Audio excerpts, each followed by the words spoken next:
Здравейте, YouTube потребители, аз съм ProGamer BG. Сега ще ви покажа как се прави рез на Minecraft. Само да се взема блокчета. Так. И да определя мястото.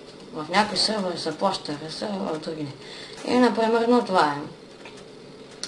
И с едното копче натискате, нали,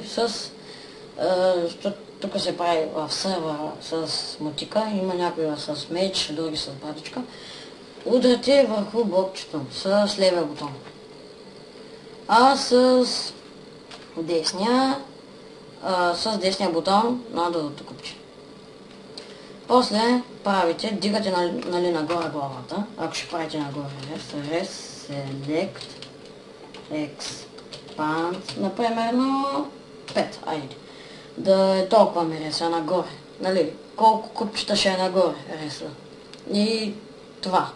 И нали, правите така, надолу, после таковате надолу, ето тук ви пише expanding up, после давате надолу и пак например на 5.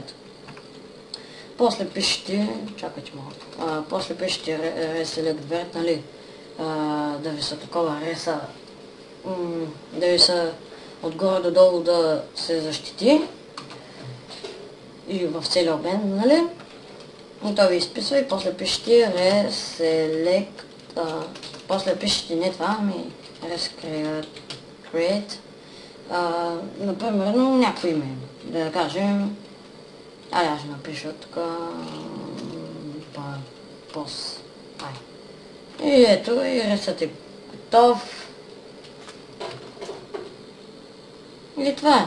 И ето, това е реса. Тук си влизам. И пак си влизам, и излизам, и влизам. И това е реса.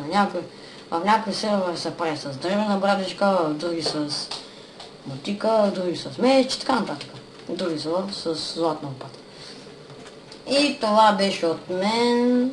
Моля, абонирайте се за моя ченал и довиждане.